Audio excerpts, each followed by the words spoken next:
Welcome to Podcapers, the official podcast of A Place to Hang Your Cape. And this week, space is scary! We're talking about the hunt for the Solavore. Cue the music!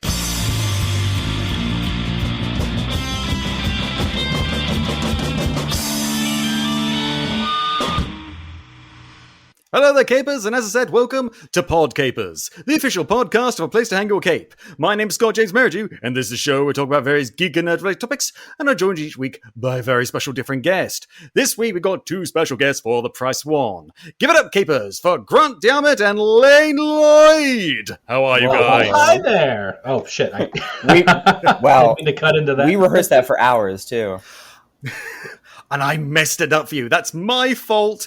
It's also my fault that I messed up the title of your own fucking comic! It's the Solavore, not the Solavore!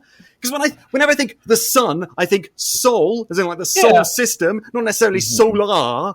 And so I messed it up, and I'm deeply apologetic. Solavore is the German translation, you know, and there's the umlaut over the O. I still think it should be Solavore, the Italian version, but that's I was going to ask, is it? Because okay, so it's eating the sun, so that means vor, right? But is it vore? Are we going full European? I'm not ready for that. Never. I'm just trying to get as many kink people to look at our comic as possible. Well, I mean, judging by what we've seen on Kickstarter, it'll be worth looking at. Because, guys, this comic looks right up my alley. Oh, well, thank you. It looks weird and fun and spacey, and we are going to get into all of that. But before we do that, we need to talk about you. Who are you guys? What do you do? What's your place in the grand cosmic scales of justice and time? You want to go first, I mean, Grant? I was super prepared, and then Cosmic Scales of Justice and Time came up, and boy, that's a big question. Well, I am Grant. I'm writing the script for Hunt for the Solavore. I like to write weirdo horror stuff, and have been writing about horror movies and comic books on the internet for about 2 years now. All right, and yourself, Lane? All right, I am slowly dying from outside because of allergies, but my name is Lane. I'm sorry to everybody if I sound snotty. I am. If you think it's bad for you, it's worse for me. I am the artist and the letterer, although I use that term loosely because I'm not professional, but I'm trying. Are you lettering? Then you're a letterer. I guess that's fair. All right, and I am the artist and the letterer for Solavore, and I've been a freelance comic artist for about a year now, so I guess if one good thing came out of COVID, it's that. What shall I do with all this free time we suddenly have? I mean, I spent most of COVID even, working a job at a local UK version of a hardware store and watching Star Trek on Netflix. That's what I did. You did something useful. Hey, people need nails and hammers. It's a very Star Trek. And Star Trek. That's it too. These are fundamentals of Maslow's That's hierarchy exactly of it. needs. Hammers and then Kirk. That's just like 1 and 2. Excuse me, I think you'll find Picard. No one needs Kirk. We've Oh. got Kirk. It's fine. He's there. You take him or leave him. But we need Picard. We need Cisco. And at the very least, we've got an option on Janeway. An option I choose to take, but other people might not. Yeah, Kurt's invited to the party, but we're not obligated to talk to him. No. We turn up for Picard. Kirk's there. Cool. Fine. Anyway, now we are going to get into you guys and everything that you've done over this latest comic so far. But before we do that, we need to talk about the news.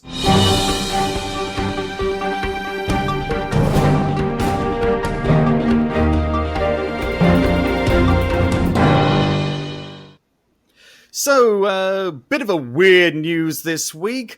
To my everlasting shame and disappointment, the new Indiana Jones movie is about to start filming in my country sometime this week. I'm sorry! So we know who to blame, right? We know who to go to war with next? It's all these fucking great like tax breaks that filmmakers get over here. I don't know if it's filming in just England or Scotland, which has even better tax breaks. We try and get a big, filming industry over here. That's why Avengers did a whole bunch of scenes over here in the city where I live, Edinburgh. Oh. And it was so funny watching that scene because it's the middle of the night in Scotland and there aren't at least a few drunk people on the streets. It's just completely empty. There are no transient junkies in Edinburgh Waverley Station, and I'm just thinking, well, this is just took you out of the unrealistic. film. You couldn't enjoy it. No, it just took me right out of the scene. But I was here for Big Purple Scrote Man, but no drunks in Scotland? No, not I. not even drunks, just like people going to get takeaways and like dodgy kebabs and stuff. Like Right. there's always people on the streets, even at like 4 a.m. But it's a nice night out. People are gonna wander the roads. But anyway, yes, a new Indiana Jones movie. I don't want it, and I can't think of anyone who does. I mean, the last one was terrible, wasn't it? Like, did anybody really watch that Crystal Skull movie and go, yes, we need another dynasty of Indiana Jones movies? I mean, I can at least respect the Crystal Skull because I see what they tried to do it. They tried to make it like a pulpy 1950s sci-fi thing, which has Right. got nothing to do with Indiana Jones, but, at least they tried to do something different. But now, Steven Spielberg is actually stepping back, and it's James Mangold, who, in fairness, is a pretty good director, taking the reins for this. Yeah. I was worried that they were going to cast a younger version of Indiana Jones, where we already have a whole fucking TV series about that. But no, Harrison Ford is putting back on the fedora. He is joined by Mads Mikkelsen, Phoebe Waller-Bridge, Boyd Holbrook, Shawnette Renee Wilson, and Thomas Kreutzmann. I don't know how to pronounce his last name. So, decent cast, but then the previous one had Cate Blanchett in it. And I'll watch anything with Cate Blanchett, but... Yeah. That's fair. I will watch anything with Mads in it, so I might have to go see this. Yeah. I'm sorry. Stop I'm tempting part of us. the problem. Stop tempting us, Lucasfilm, with all these excellent cast members.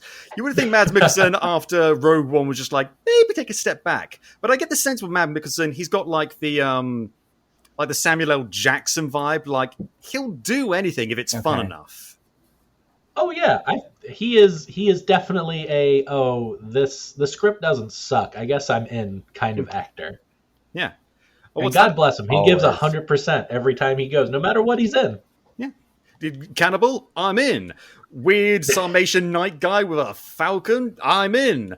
Yeah, he was in that King Arthur movie. I don't know why. It's just like it was the first thing I ever saw him in, so that's kind of stuck in my mind. Oh, that's right. I forgot he was in a James Bond movie. I love yeah. his villain in James Yeah. Bond. Oh my god. Oh, it's so good. I love the story of that where he was just like, yeah, I lied about being a big James Bond fan just so I could get this role. What's that? I start bleeding from the eyes? I'm in. What I love about his character in that one is that he was a criminal mastermind who was in hook to other criminal masterminds and was pissing himself because of it. Just like, oh shit, I'm way in over my head. Like I'm this really cool debonair guy, but I am in deep shit and I've got to win this poker game. Otherwise, I am screwed. I feel like that would be the villain I would be. Is someone that's like, yeah, I'm competent, but I also owe money to like 500 other guys, so I'm in the same boat as you. He's just like, he's torturing Daniel Craig by knocking him in the testicles with that big rope thing. And internally, his internal monologue is just like, oh shit, please talk, I'll give you anything, just talk. Oh God. But Just give me anything.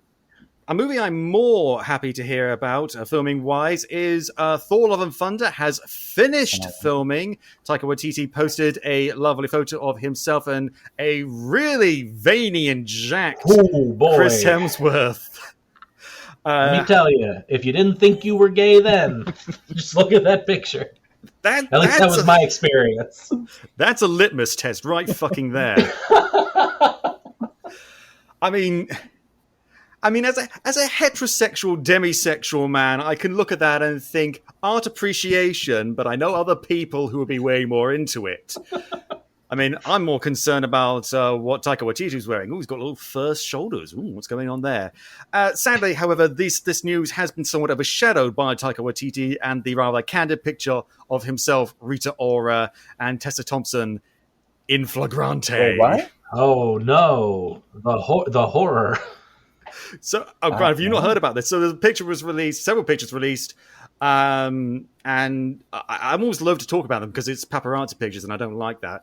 But of himself, Rita Ora, and Tessa Thompson, presumably, we don't know what the deal is, and it's none of our business, in a throuple, kissing each other, three-way kiss like they're, kids in school. Yeah, like it seemed kind of just innocent in what what a paparazzi could have taken a picture of. Like, I mean, I'm English any... and again repressed, so that to me is like, oh my scandal. Also, not in America. If they're not naked, it's not worthy.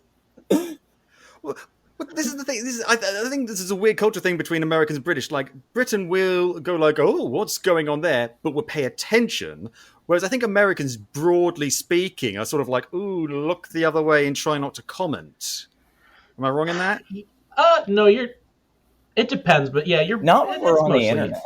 It's mostly not when that, we're on the internet. We're yeah. Well, yeah. No. Well, on the internet, look, Americans on the internet is a different breed of animal. Yeah. That needs to go away, if I'm honest. Trust me, I'm aware. As an American on the internet, you need to go. Oh, God. Yeah, just self-discipline, guys. It can work. On more bittersweet news, Critical Role have finished their campaign 2 with a whopping 141 episodes. The roughly 7-hour-long final episode of the popular Dungeons & Dragons live streaming show has finished its second season, I guess. And it's very emotional for all the critters out there. Do you guys watch Critical Role? Are you into Dungeons & Dragons? So I swore that this pandemic I was going to start watching it, and it fell through the wayside. No reason from them. It's just I haven't had a chance to actually get into it yet. It's a commitment, in fairness, but it's one worth making. Just hearing the word 7-hour finale has me shaking. Like, I'm just like, I can't do it. Block it out. I don't know. I mean, that's just how they spend their day, I guess. And in fairness, I could think of worse ways to spend a day than 7 hours playing Dungeons & Dragons. Yeah. I could do that easily. I do that with my friends regularly. It's not a bad way to spend the day. It's just like, I don't know, something about, I have to set aside 7 hours to listen to this thing for some reason just makes me really nervous. What are you playing right now? No, go ahead. Sorry, Grant. So we haven't been playing for a while just because of the pandemic. We tried to do it over Zoom and it doesn't work for us. We were doing, I think, 3.5. We're trying to get into 5 because at some point we all agreed that 3.5 is just too ridiculous and too time wasting. I mean, it's not 4. It's not 4th edition. Let's be honest. Well, no one wanted to play 4. No. That was the one thing we could agree on. Was absolutely no 4. But yeah, I mean, it's. Well, I just love that. I mean, I discovered Dungeons & Dragons about 2 years ago. It must. Oh yeah, God, it's 2 years ago. Time does fly. Yeah, same for me. And now it's all I think about. So I'm thinking about it right now. When we're going to be talking about your comic, I'm definitely going to be talking about it. Sorry, definitely going to be thinking about it. Yeah, I know you guys made a comic, but look at my Dragonborn sorcerer. No. You guys thought about making a Solavore TTRPG. Hey, I play that. Actually, cut that. Yeah, don't include that in the podcast, please. Write that down. Oh, God, it's stirring. That's $1 million idea I just shat out into really fun. Into the ether. I mean, okay, so this is hosted in the UK under the UK copyright law. Just put your name, date, and the copyright signal next to an idea, and it's yours for like a year or something. So really, I think so. It works slightly different over here than it does in America. I know that much. Flight to make. But on that note, we need to get back to Hunt for the Solavore. But before we do that, Here are some ads! Check them out!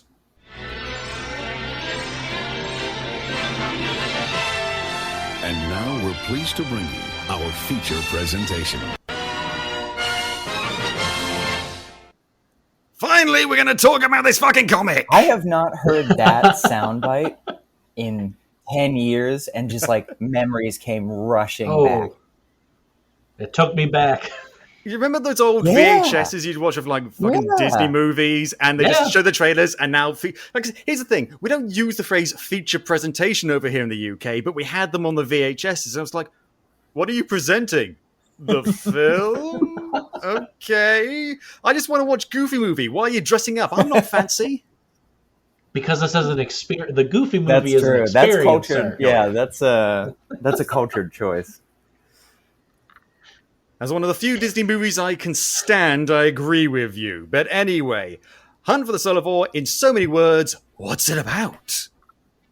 Grant, you're way better at doing the elevator pitch than I am, because I take too long and I go on You like just go on different longer tangents. elevators than I do. I'm very scared of elevators. So am I. A longer elevator is I a take, nightmare to me. I just Why go did up you do this 4 by to me? 4. I like get off at each. Coast is clear. Check. Nobody fell. All right. Well, the real brief elevator pitch, like Lane said, that we have for Hunt for the Solavore is: what if Jack Kirby created Dracula? So it's there you go. I'm hooked already. It is a story of cosmic horror, but with elements of like the fourth world and an advanced civilization. It is about a creature that's kind of a reverse vampire. So instead of being afraid of the sun, the Solavore actually feeds on entire suns. So suns, S-U-N-S, not S-O-N-S, would be a very different story. Quick, feed it the cast of Sons of Anarchy. We must satiate it. What's that? You cut out for No, not Ron Perlman. Save him. Oh God, yeah. Oh, can you imagine? No. But, you know what? He'd give himself up willingly. He'd go all Pacific Rim on its ass and just tear itself from the inside out. That's fair. Oh, can we get Ron Perlman to guest star in our comic? I know we've already written the script. I mean, Can we is his change face it? copyrighted? You can ask. I mean, that's what Yeah. they did with Simon Pegg with the Boys comic. They just said, okay, I've got this idea for Glaswegian. Simon Pegg, can we use your face? Yes, you can. That's great. Oh, okay. I did not know that. Yeah, they changed it. I mean, that's why he's in the Boys TV series. That's just a little nod to the fact that he was originally, what was his character's name? Willie? Can't remember. He said Jings because Scottish! Yeah. Anyway, so, I mean, this all sounds fantastic.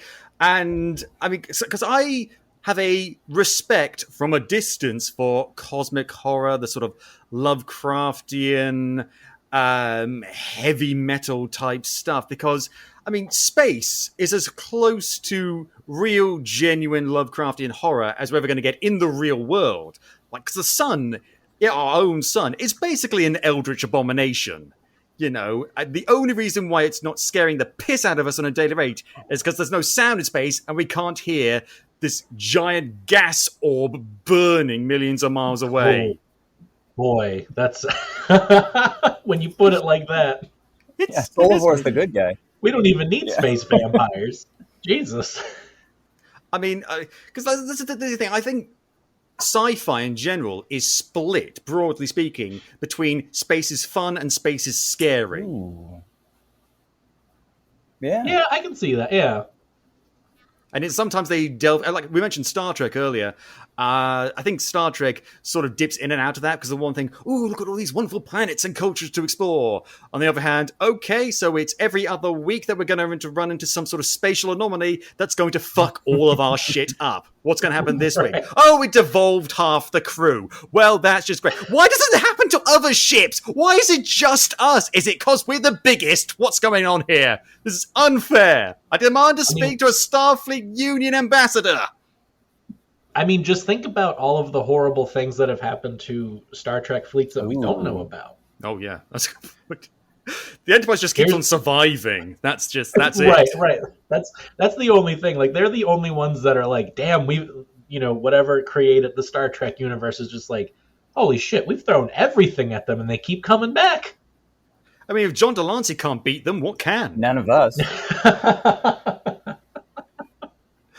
I mean, it's fascinating, and also it combines. Grant, you're a Dracula fan. I'm given to understand. Oh, huge Dracula fan. Yes. That's because you're a man of quality. Thank you. I'm not gonna lie. I love Dracula so much. I was in a Dracula play in school. Love that. Oh, Who did you It was play? a lot of fun. I got to shoot a vampire kid. Oh, that's the awesome. dream. Yeah, highlight of my career. And Man, and he's. I wish I didn't go to private Christian schools because I would have been able to do that. I mean, no, in fairness, that school I went to wasn't a Christian school, but I mean, I went to a Church of England primary school, and bear in mind, Church of England, it's the Diet Pepsi sugarless variety of religions. They don't need anything from you. But I imagine I could see them doing a vampire play, in fairness. Oh God, it's so weird because I was playing an original character, Father Shaughnessy. I cannot do an Irish accent, but I was a priest. God, but back to Hunter Solavore, not my amateur thespian days. I mean, so this is described as Dracula meets Jack Kirby, because we're all Jack Kirby fans here. And I mean, the comparisons to Galactus are obvious.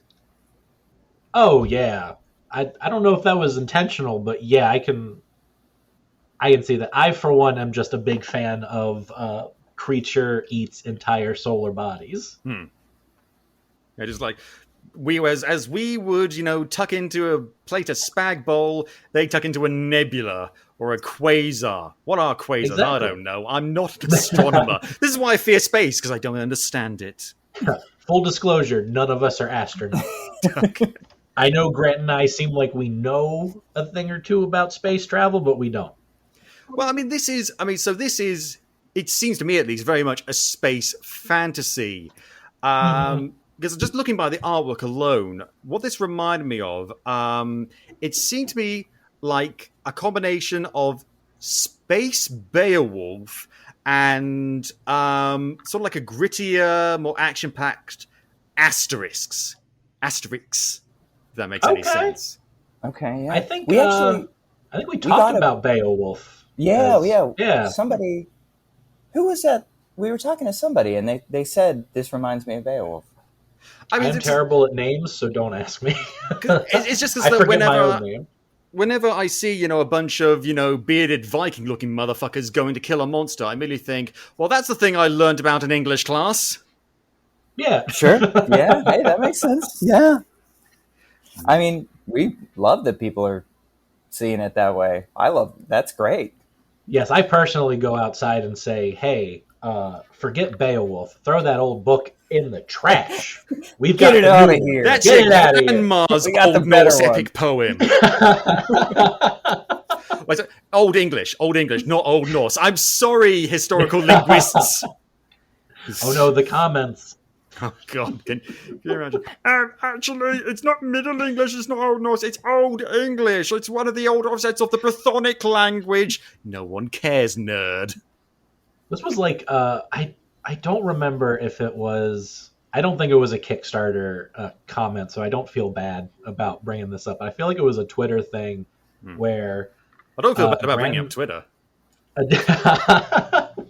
I mean, I don't think this person follows Grant or I, so who cares? But like, we were talking about Solavore, and they just got so pedantic about, actually, if you were trying to insinuate that he eats the sun, it's actually this word. And I was just like, yes, but Solavore rolls off the tongue and it sounds cool.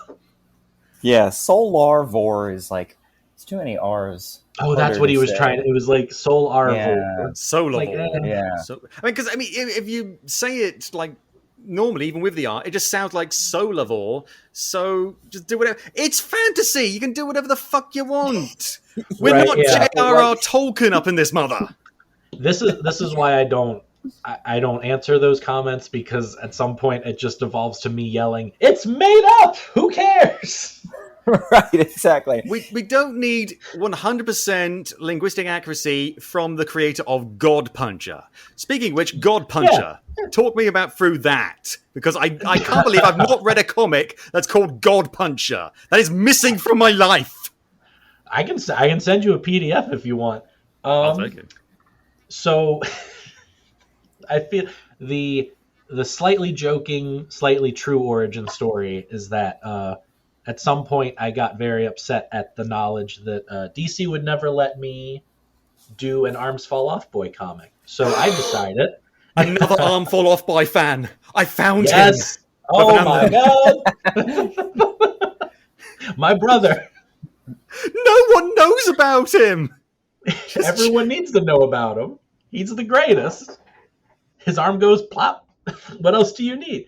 But like, I think I had, because I was working at a job that kind of allowed a lot of downtime, so I started writing this idea of, oh well, what if I tried to pitch this as like a Young Animals comic where all of the world's superheroes were dead except for Arms Fall Off Boy because he was forgotten, and he has to come back as a grizzled man, and he has to take on whatever I don't even remember what the threat was.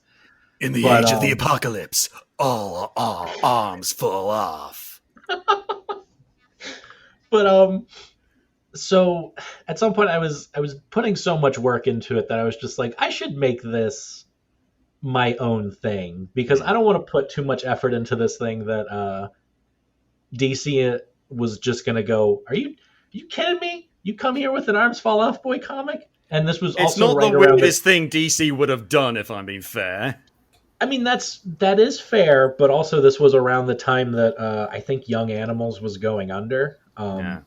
So that felt like a sign to me to be like, maybe I need this to be its own thing. So it became the story of a man named Tim Finley, who used to work for the gods, who had his arms ripped off by the gods. So in an act of vengeance, he gets 2 talking magical gauntlets that help him fight the gods. Honey, you've got a big storm coming. You just know, okay, gauntlet up time, I'm going Kratos.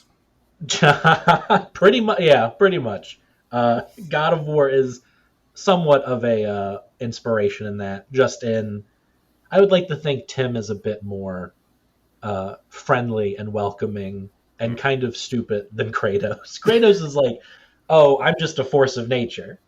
Tim Finley is, well, I'm not very good at a lot of things, but I can punch something real good. So I'm just going to something keep you doing love that. and do it over and over again in someone's face. Yeah. Oh god! And so, Grant, you've been doing writing for the past couple of years. You've also done journalism, and you also, unless I'm very much mistaken, did a musical about John Watson from Sherlock, sort of a Mel Brooks type thing. And I can only hope that you included the song "Springtime for Sherlock and Baker Street." No. that we had to cut that one. It got way too sexual. Okay. Wait, now we have to go back. Let's screw this. That was in 2013, I guess that would have been, or 14, I guess. Yeah, 2014. We did Watson the musical. Like you said, it was a Mel Brooksy Sherlock Holmes spoof where just John Watson has to solve a case when Sherlock's out of town. It ran at a little off-Broadway theater. in the East Village, I want to say, and then we did a festival the year after that, or the season after that. Cool. I mean, that's a fantastic idea. And in fairness, that is pretty much the basis of the most well-known Sherlock Holmes story, which really should be a Watson story, because The Hound of the Baskervilles is just Dr. John Watson going to place without Sherlock, doing most of the legwork, and then Sherlock strolls in at the last minute, just like, oh, I solved the case on the train ride over. What the fuck? I was nearly savaged by a dog, Sherlock. Ghost dog. Well, isn't that... So, correct me if I'm wrong, but that's because, like, by that point, Conan Doyle, like, hated Sherlock Holmes. Oh, yeah. That's why he initially killed him off. Because he was sick of writing that story. Just like, okay, you know what? I'm done with this, and I'm not going to get dragged back. I am going to send him over a waterfall. There. Now, no one will ever ask me to write him again. What do you mean everyone still asks me to write? He's dead! What more? So I'm bringing him back. I'm bringing him back then. Okay, fine. Jesus Christ. J.M. Barrie doesn't have to put up with this shit. I'll bring him back into the 22nd century. Okay, yes. Oh, man. That was such a good show. It was Sherlock so good. Holmes in the 22nd century. I only know it by reputation, and that's enough. Look, I'm not going to tell you to go out and watch episodes of that, but I do think it's a masterpiece. You should not go for out the and reasons watch you think, episodes of that. but it's so fucking good. He adapts to the 22nd century so quickly. Oh, within a second, he's just like, okay, I didn't know cars existed before, but now there are flying versions of them. Cars? Okay, this Got makes sense. I know how to drive it. I know how to drive them better than a taxi driver. And then Watson is a robot. Yeah, he's a robot that puts on like a creepy flesh mask that looks like Watson. Here's the face of my dead friend on a machine I couldn't fathom. Well, once again, Holmes just takes it without question. He's just like, this robot is my friend. He's wearing a flesh mask. I don't know how that works, but I don't care. There's a comic for you. Sherlock's just like... Here's me on the scale of caring. I'm at 0. Just does not care. Oh, God. So we were talking about Hunt for the Solavore at one point. Okay. Oh, yeah, that's right. Something like that. So, I mean, again, here's the thing. I have a very soft spot in my heart for space fantasy. And when I say space fantasy, I don't mean things like Star Wars, which is like space fantasy light. I mean proper sword and planet sandal type things. I'm talking your Flash Gordons, your heavy metals, Princess of Mars, things like that. I'm trying to broaden my horizon in terms of... there's this book that I want to read that I actually haven't got, but I haven't got around to reading yet, called Gideon the Ninth. Oh, yeah. You've heard about it. So it's basically summed up, it's about space lesbian necromancers. What more do you need? That's That's a Venn diagram of my favorites. It's a bold strategy, Cotton. Let's see if it pays off for him. It works. I mean the writer must have known as soon as they came up with the the premise. They were just like, I've just shat gold. No matter what I do, it's gonna be good. This is gonna be a Lego set. I know this. I mean, first of all, I'm trying to read more books, and I'm also trying to branch out in terms of representation, particularly LGBTQI plus representation, which brings us nicely back to Hunt for Solavore, because we got 2 married men in this, if I'm not mistaken. Yes, we do. Actually, well, I was about to say we have another gay couple, but I think they're in the first page, and then I don't think we see them again. Oh, but we've got them. But we've got them. Excellent. Check the box. And that is our entry for Pride Month on Podcapers, ladies and gentlemen. so glad we could do that for you. We'll be doing other stuff. I mean, because I mentioned I was demisexual earlier. That's a recent discovery for me. So I'm trying to respectfully, and still stay in my lane, but also integrate myself more with that community, which I was not even aware there was a community until recently, and apparently now there is. It's just like, you get awkward around people too? Oh my god! Yeah, I feel like this pandemic has led a lot of people to self-discovery. Yeah. Which is odd because we did that while isolated. It's almost like once we're removed from the stigma and burdens of society, we can self-actualize and discover our true selves. Yeah, it's weird. Almost like we don't. Society is just a poison. This is why I hang out in my room by myself. Exactly. Yeah. Hear that, kids? Shun society and stay at home. You can be an artist like me. Hooray! I mean that it's always great to see that. The book I am reading right now, actually, I have it right here, is I mentioned on the show before. It's called Dreadnought, and it's a story about. I mean, it's about many things, but it's also about a trans superhero, and it is amazing. Highly recommend it. Hell yeah! And so I always like seeing more things like that, especially when it's authentic and it comes from a place of knowledge, and that's always great to see, especially in space. Because, that's always fun in space. Oh, God. So, I made no secret in the past of my, shall we say, disdain for a popular comic series that I'm sure you may have heard of by Brian K. Vaughan, who I do love, called Saga. Have you guys heard of Saga? Oh, we are going to throw down. However... No, it's fine. I have returned to it... And I have discovered that actually it is quite good. I have changed my mind. I'm still not finished it, but I'm going my way through it. And I thought, okay, I was a little bit... Like, I saw rocket ship made out of a tree, and I thought, well, I am OUT. Out! Goodbye! Oh, shit, Grant. Don't tell him. Don't tell him. We need to get out of here. we gotta go, sorry. And then I came around and I realized, okay, this is actually really clever. I was younger, I was immature, and I was just like, oh no, everything has to make sense. Hey, you know what? Everyone's okay to be wrong about something. It's okay. Yeah.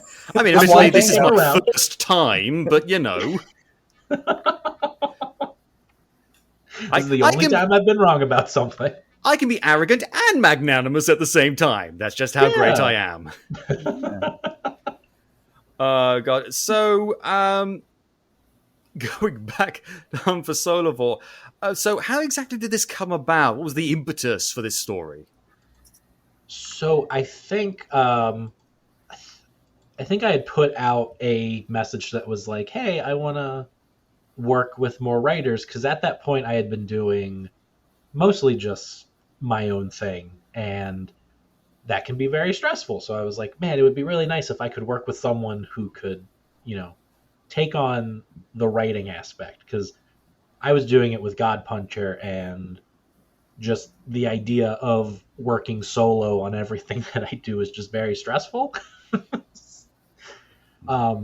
So I put a message out, and I think Grant messaged me, and at some point he had just said, hey, the idea that I want to do with you is, what if Dracula, but he eats the sun? And I was sold there. I didn't need anything else. That could have just been the entire thing, and that would have been fine.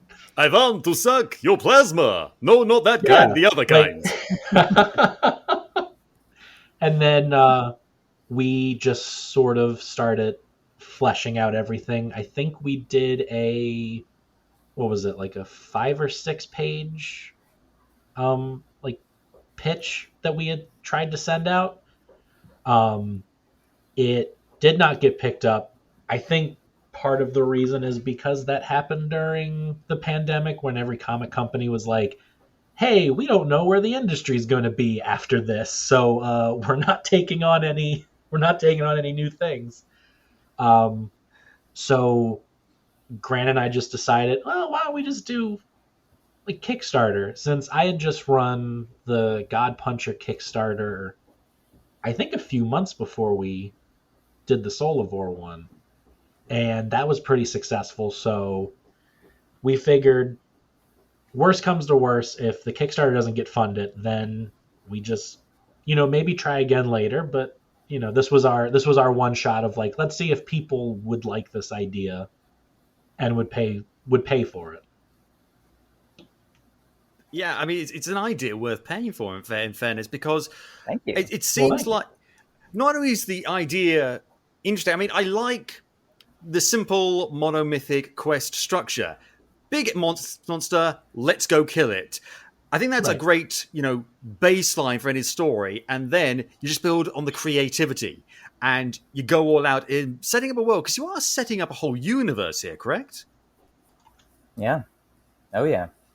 Yeah, I've got several pages of notes for some of the different races that you'll like, some of the alien species you'll find that I think in this part, because this is kind of the prologue,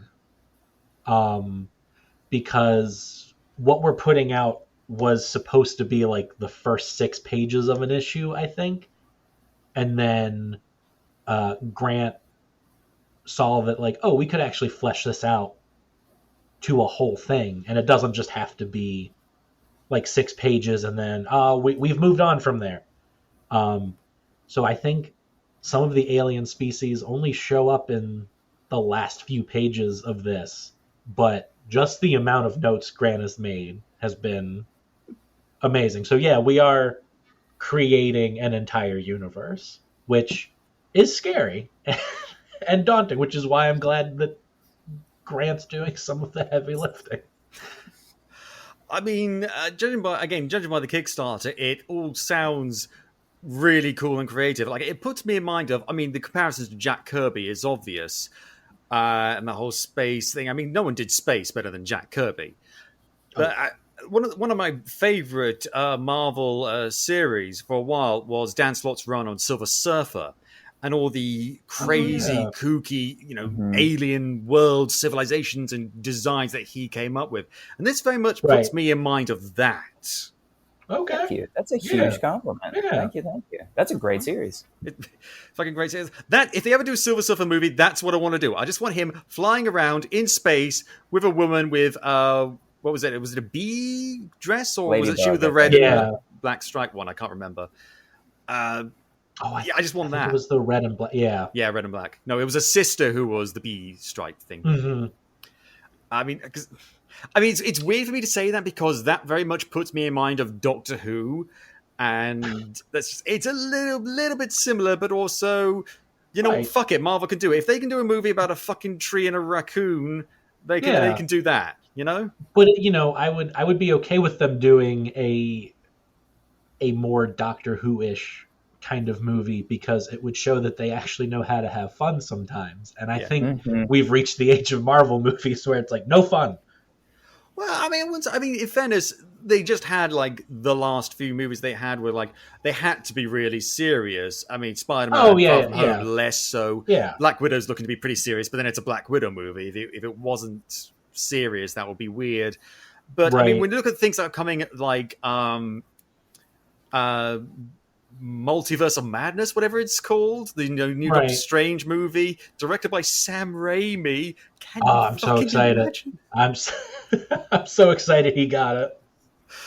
I mean, he went from a one-off reference in Spider-Man 2 to this. That's appropriate directorial choice. Oh god, I miss those movies. Actually, I missed 2 of those movies. Actually, I missed 1 of those movies. I barely missed them. Anyway, I remember them. That's the word. Not miss, remember. Because who can forget? They are a thought that crosses my mind sometimes. Just like, Alfred Molina with more arms than is necessary. Moving on with my life. I mean, I do think Spider-Man 2 was the better one. Oh god, yeah. Yeah, and easily.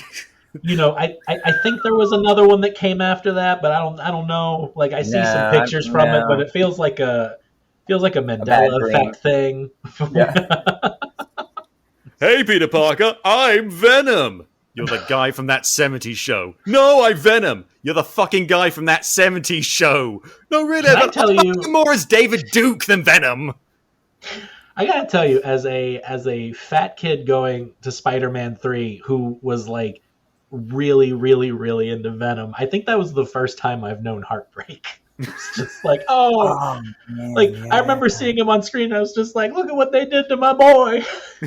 They murdered him. Oh, I mean, I like Topher Grace. He's a good actor. It's just miscasting. That's all it is. It's just miscasting.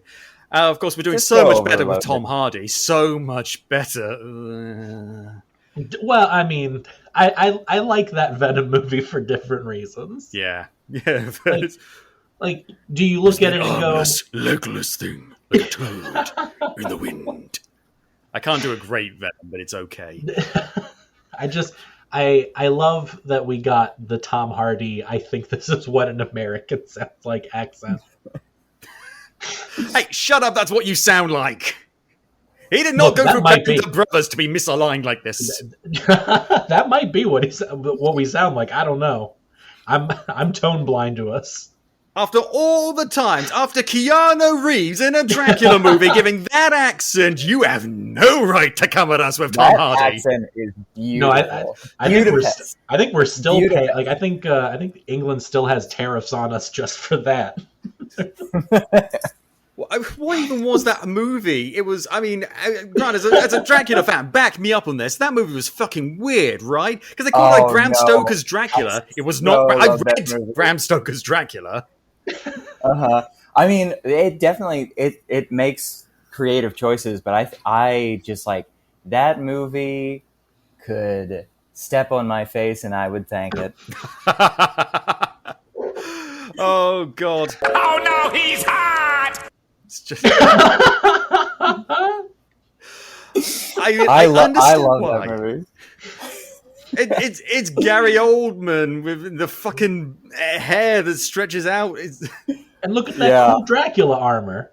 The cool Dracula armor. The Prince Dracula, what do you want your armor to look like? I want it to look like that guy from Power Rangers, with Rita Repulsa, but he's just like, without the skeleton bits. Without the skeleton and the skull mask with the Z. I just want it to be like flesh, but metal. Lord Zed would have been way more intimidating. Metal. Yeah. I mean, there's so much to love about that movie. There's the werewolf, the genuinely great werewolf effect that is used for one scene, and it's a sex scene. It's like, you know what you're getting into at this point. Yeah. I got my copy of the book. She's like, I do not remember this bit.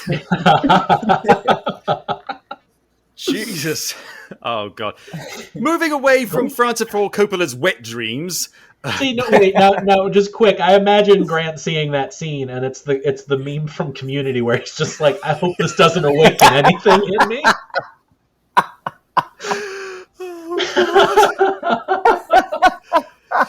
So... That's what it is. Yeah. Back down for Solavore. The Kickstarter, how's that going so far? Because it seems like it's going pretty well. It's good. We got funded. I am slowly cranking away at pages. I've been showing them here and there on Twitter because I have a bad habit of, if I haven't signed an NDA, I'm always just like, oh, look at this drawing I did today.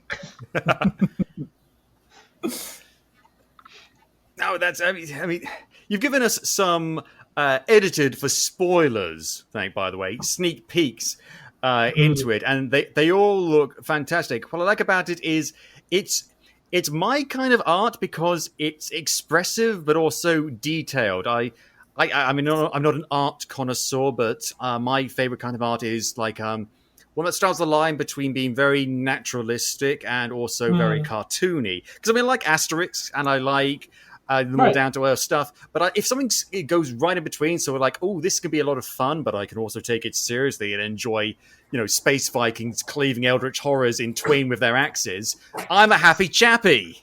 Right, yeah.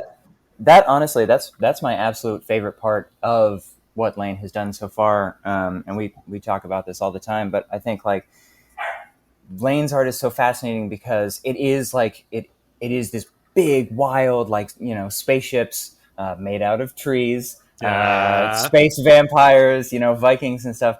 But you look at their facial expressions. If it makes you feel better, the Christmas tree ship doesn't show up till the end. So you have like 39 pages of non-Christmas trees. I can live with that. But I think their facial expressions are just like they just ground the comic so well. And we that's I don't know, that's kind of what we need for this book, because it is really like out there and weird, and there's aliens and all this stuff, but we're trying to tell this story that's resonant, that's emotional, and I think the faces Lane draws are just like, that's what makes the story. Because, I mean, I'm a big fan of the old Judge Dredd progs from 2000 AD. And those stories are great because they're really weird and, delightfully silly. People now have this idea of Judge Dredd as this really seen, like, I'm the law. But he started off as being like, stop there, criminals, because I'm the law. It's like, the type. And it's... Right. I like that sort of thing. This was back in the days where his sidekick was a robot called Walter the Wobot that had a speech impediment and used to cry tears of oil because he got too emotional. So we didn't see that in the fucking Carl Urban movie. So I had that similar experience where I had heard of Judge Dredd up until like maybe 3 or 4 years ago. I saw the Carl Urban movie and I was like, okay, maybe I need to read these comics. So I got the collections they started putting out, like I think they're just called the Complete Case Files. Yeah. And going I've got through, like 3 of those. Yeah, and like going through the first volume and just seeing the wacky shit he gets into. And I'm just like, man, if they sold Judge Dredd as this, I would have read it sooner. Because that was so emblematic of the kinds of comics that Britain was putting out at the time that weren't like Marvel UK imprints. It's the kind of wacky indie stuff that we love so much. Because again, we're the people who created like the Quatermass Experiment, Doctor Who, things like that. We love our weird, somewhat satirical sci-fi shit. And so when you got something like that in Hunt for the Solavore, plus the emotional grounding and the ultra-violence, you've got something that has what so many people, and as I say people, I mean studio executives, seek for, which is mass appeal. Right. Well, we are in talks. Steven Spielberg got in touch with us. We're doing... Screw Indiana Jones! I don't want Hunt for the Solavore! He said, fuck you, George, now I'm doing a sci-fi. Give it to Mangold! I got a fucking space vampire to deal with. Oh, God. I mean, it looks so epic. That's the thing, you see. I love the designs. Like, so, this is the main character. So this is, I'm assuming, King Theosis. Am I saying that name right? Yep. Yeah, so he looks like a fucking king. This man, he's got some authority. He's got the big armor, the cape, the crown, and everyone looks the part. It reminds me actually a little bit of what they did for like the Asgardians in the Thor movies, just like that sort of armor. And it's like, okay, so this looks medieval, but it also looks spacey and out there. And again, it's that classic nostalgic sci-fi sort of vibe, like the Flash Gordon stuff, except without all the sexual harassment. Yeah. Oh, great. I'm chained up and put in a bikini. Again, it must be Thursday. Save me, Flash. Save me. We get it. We get it. Fucking horny 1950s writers. Give your characters some depth. No. Now the story has 2 bikini ladies. Oh, jeez. Oh, what depth. God, this is why I'm so concerned for the upcoming Red Sonja movie. I've mentioned this before. If they put her in a chainmail bikini, I'm going to set the cinema on fire. Boy, I'm not ready for this. I'm not ready for the discourse. I'm not ready for the movie to be a thing. I'm not. Excuse me, women can't hold a sword. Yes, they fucking can. Shut. It's this whole thing. Yeah. I mean, because again, going back to Doctor Who, I promise I won't talk about Doctor Who too much. But we had the whole thing over here with Jodie Whittaker being the Doctor, and there's this like people say, "Oh, Britain's not a sexist society." The fuck we aren't. But dear God, I don't.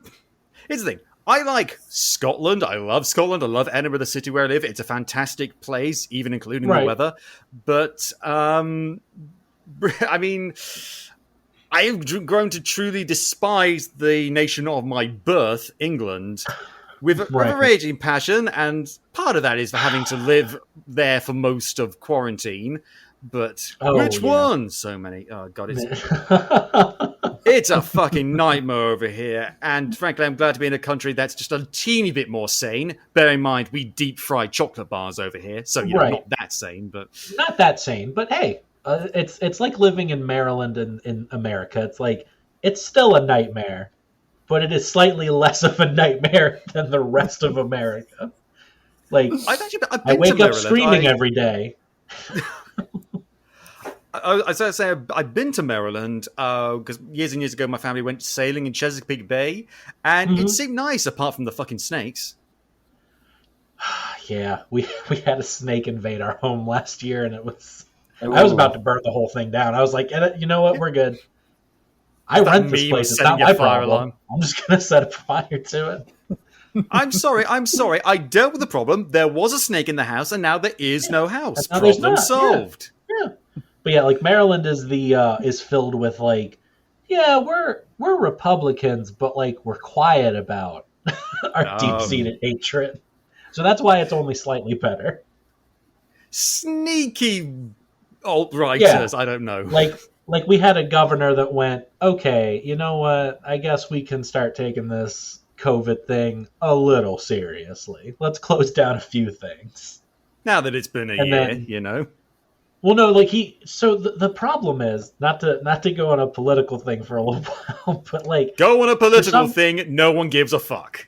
For some reason, our governor very early on was like, "Oh shit, we're seeing what's going on in New York. We got to shut things down immediately." So he was one of the first, like, "Hey, maybe we need to take this pandemic a little seriously."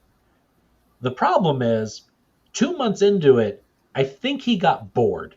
And he was like, okay, when can we start opening schools again? And it was like, Hogan, there are still 5,000 people dying every day. What are you talking about? He's like, no, I think we've got it. Kids are immune to it. That's exactly what happened over here with the UK, the British government. The English government is difficult to partition it all out. They basically like, okay, lockdown, we're going all in on this. You know what? I'm kind of bored. I want to go out to the shops. Can we come out of it now? Yeah. No. Well, let's do it anyway. Oh no, more cases. Let's go back into lockdown. And we're just repeating that. And we've got an Indian variant over here now. So which is like the 15th variant we've had. So it's a fucking nightmare. Thankfully, we have Hunt for the Solavore to get us through. Get us through. I know we can't legally say this because scientists, but Solavore does cure COVID. We're saying it right now. We've seen some, we've seen some evidence. You can't prove otherwise. Okay, so the campaign is funded, but there are plenty of reasons for people to keep on funding. Correct? Yeah. So I think I brought this up to Grant a couple times. I think once the book gets closer to being finished, we're going to run a pre-order campaign for people who may not have had funds at the time or who may have just recently started following us and didn't know that it was a thing. I did that with God Puncher. Once the book was done, I ran a pre-order thing that was like, hey, I'm already printing these books. I may as well send out some more. So stay tuned to that. We'll have more news on that probably around August. I don't want to worry too much about pre-orders until we make sure that the people who actually backed us get their stuff. But there will be a way to buy Hunt for the Solavore, even if it's just we're gonna put up a digital version. I think we can do that. Well, we'll talk about how Capers will be able to do that in just a moment. But before we do that, to finish up, here are some ads. Check them out. And we're back. Okay, guys. So, Hunt for the Solavore has the Podcapers official seal of approval all over it. So we're going to be putting the link for the Kickstarter in the show notes. Capers, do check it out, as well as these guys' other stuff. Any final thoughts, guys, on Hunt for the Solavore? I hope people like the previews we've been putting out. I've been showing them on Kickstarter, but Kickstarter is very shitty about letting people know when updates are up. So I hope the response is good. I definitely don't want a response to be like, "Oh, I didn't know I was funding this." I gotta get out. But you guys are very clear about your intentions going in. I think people are gonna get it. Oh yeah. I hope. So far, we had one bad Kickstarter message, but I'm not going to go into that. Whatever. But yeah, just stay tuned to our Twitter feeds because I'm sure we will have news in the next coming months of like how you can get the book if you didn't back us on Kickstarter, which you should have. You should feel bad. I shouldn't even give you a book. Lane's going to come to your house. I'm going to hold the book in front of you and say, no. So actually what I'll do is I'll go to their house and I'll just beat them over the head with the book a little bit. Not like aggressively, just that little pap on the head and go, you should have backed. It's very fun. Jeff Lemire backed. You should have backed us. Bullshit. Power of swords and violence. That's where the money is. And on that note, I think we're going to end the show. Thank you very much, Grant and Lane, for joining us today. Thanks for having us. Yeah. And if you enjoy the show, Capers, please tell your friends. Shout it from the rooftops. And if you haven't already, go back and listen to some of the other super episodes. Like we actually talked about Jack Kirby not too long ago. I had a whole episode about a great audio story about him, so go and check that out. You can listen to the show on iTunes, YouTube, Spotify, Amazon Music, or at podcapers.com. If you want to get in touch with us, suggest show topics, or maybe come on the show yourself, you can find us on Facebook, Twitter, and Instagram at HP2HYC. Thank you very much to Dan Harris for our logo, the lovely microphone, the red and blue 3D glasses, those are mine, and thank you for listening. This has been Podcapers, the official podcast of A Place to Hang Your Cape. Cue the music!